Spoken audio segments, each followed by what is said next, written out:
the first thing I wanted to bring up today was this, which is a relatively, it's good and bad news at the same time, but let's just look at this real quick together. I'm sure most of you have seen it already. So the Yu-Gi-Oh! TCG Twitter account posted yesterday, the next Forbidden and Limited List update will be coming in late August, so we can see the impact of the Infinite Forbidden on the game before making any changes. We're excited to see everyone's deck building creativity on display once info is released. So, we have somewhat of a date for our next Forbidden and Limited List. We don't have to sit out here and cope anymore that there's going to be a Forbidden and Limited List before Euros or the NAWCQ, because they have just basically confirmed there won't be one, which is, on the one hand, a little sad, right? The fact that we just won't get a ban list for Euros is kind of cringe. At the same time, though, you really can't help but applaud the communication behind this, right? The fact that we now have at least somewhat of an announcement of when it's gonna happen, and somewhat into like you know, just some insight into what they're thinking with this, right? They're like, and this is literally, this is what I was thinking. I told you this a week or two ago. I said I don't think we're gonna get one. I think they're gonna wait for info to release and then make some changes after it's been out for a little while.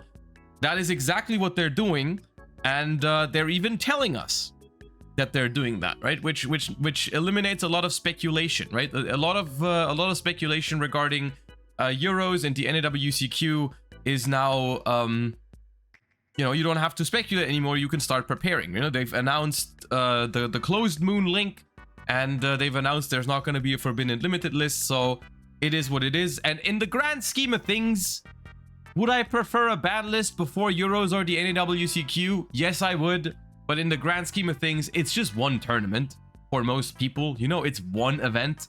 And then we're going to hopefully get a good ban list in August. And then it's all fine. And they even communicated it in advance, which feels kind of crazy, because if you haven't been part of the Yu-Gi-Oh community for a long time, this is crazy for us. You might think this is a normal thing for a company to do, but this hasn't happened. This is very, like, I can't think of another, like, it feels unprecedented. I feel like this is how the people at, like, at NASA are gonna feel when they finally get, like, contact from, like, extraterrestrial like, you know, aliens or something. This is how it feels. Like, we finally got freaking, we've received communication, you know? We've gotten friggin', you know, something. Yeah.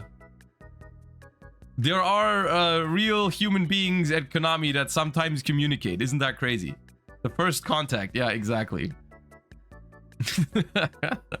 The bare minimum never felt this good. Yeah, exactly. I mean, look, it should be considered as the bare minimum to give us communication like that. So maybe I'm praising it too much. But as someone who's played this game for a long time and has not received something like this in a very long time, I'm very happy about this, at least, you know? We're gonna see how the format turns out. This is the negative side of this thing. Obviously, they're saying, like, hey, we wanna watch the impact of the Infinite Forbidden. We're excited to see the creativity. In reality, that creativity is just gonna be slapping Fiendsmith in every deck as hard as you can, and Snake Eye comboing through 3 hand traps. So that aside, you know, these are like semi bad news, but communicated in a very good way, I would say. So take it for what it is. I'm happy. I hope that the communication continues, and I'm willing to basically accept one more bad, like, format for another tournament, as long as the August ban list hopefully is a good one. I think that is far more important, actually, than the exact timing of the next ban list. I think the next ban list needs to be a good one. I think that's more important than when it exactly happens, right? Like, because if the next one, if the next ban list, like, doesn't sufficiently do something about, like, Snake Eyes and maybe even some parts of the Fiendsmith deck, I think people are going to be way way more mad. I basically what I'm saying is I'd rather receive a good ban list in August than a mediocre ban list now. Hopefully it's going to be a good one. That is that news out of the way, so I guess we can stop coping on a ban list. We're just going to have to do it in a month, basically. 1.5 months, we're going to start coping. This also, by the way, this is a news that is not relevant for a lot of people, but for the people that are attending the World Championships in the TCG section, this is potentially a very this is huge, and not in a great way per se, simply because like if this ban list happens in late August and is in effect before Worlds, which are in early September, this might be like a super last minute Forbidden Unlimited list for the World Championships, right? Like that doesn't affect most people. It doesn't even affect myself because I'm going to be playing Master Duel. But like for the people that attend in the physical trading card game World Championship, this is going to be massive potentially, because this means basically they might announce a new ban list that is in effect for Worlds like 2 weeks before. So just a side note. All right. And then we have another news that has been rumored in the last couple days already, but it was officially revealed yesterday. What the White Forest archetype is going to be in the Infinite Forbidden in terms of rarities and such, and I quickly wanted to cover it.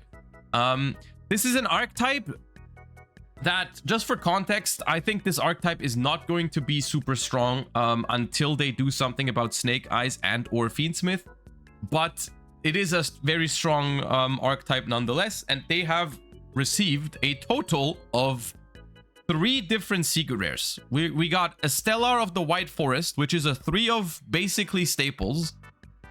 Basically a 3 of staple in any White Forest deck is a secret rare. You have LZ of the White Forest, which is also a secret rare, and that is usually, I would say, also a 3 of. So that is something. You've got Diabell, Queen of the White Forest as a secret rare. This one, I think, is not that big of a deal, quite frankly. This is a usually 1 of, I don't know if it's ever a 2 of in the extra deck for the deck. So this is comparable to something like Kaleido Heart being a secret rare, which never really was expensive, right? Like, what was Kaleido Heart at? Even during tier limit, like tier 0 format, Kaleido Heart was like $10 or something. So I think this one is not a big deal at all. The Synchro Monster is not going to be a huge money card or anything like that. It's just going to look cool as a secret. I'm actually quite happy whenever cards like this are secret rares, because they are the kind of secret rares that are not super expensive, but they're still kind of cool to pull. Like, it's not one of those secrets that you pull and you're like, oh, I can't use this, it's garbage, right? This one is playable, it's a solid card, but it's not going to be super expensive. These two could potentially be expensive cards, which is a little annoying. The only good news, I suppose, is the fact that this is not the most hyped archetype in the Infinite Forbidden. Yes, the pre-sale prices, as some of you guys are stating in chat right now, the pre-sale prices are up there. They are, even if everyone knows that Fiendsmith and Snake Eyes are going to dominate, people are still aware that these are good cards, right? People know that these are useful cards. I don't know how expensive we're talking exactly at release date, you know, and it's hard to say when these cards are going to be actually meta relevant, because it's going to depend on how hard do they hit Snake Eye and Fiendsmith and when do they do it, right? So potentially you could be looking at cards that end up, maybe they start with a decent bit of hype, but then when people realize, hey, it's not the time for these cards yet, maybe they're gonna be a little more affordable, but we'll have to wait and see. It could also just be people wanting to play this deck because it looks very fun and that's why it's expensive. But we'll have to see. They also have more ultra rares, which are the 2 synchros. I personally think this is, once again, not a big deal. This is very much comparable to something like Kid Kolos being an ultra rare. I don't think that's going to be that big of an issue.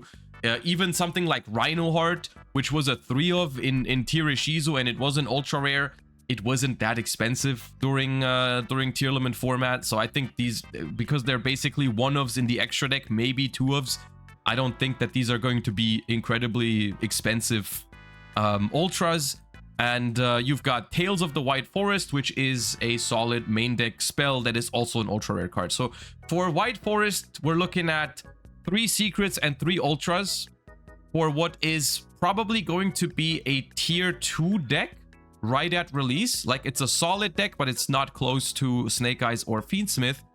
So do with that information what you will. It's going to depend heavily, I think, on how many people actually want to pick up these cards if it's not the best deck, right? Which it's not going to be.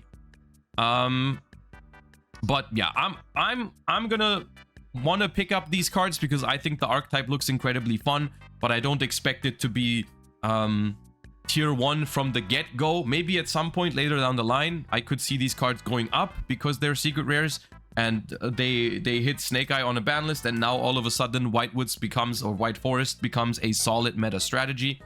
But right at release, they're not going to be up there, I think. They're going to be solid, but nothing crazy, I think. But they could still be expensive. Like, think of Low, for example. The Voiceless Voice secret rare. Voiceless Voice basically also released in I think a comparable state to this deck.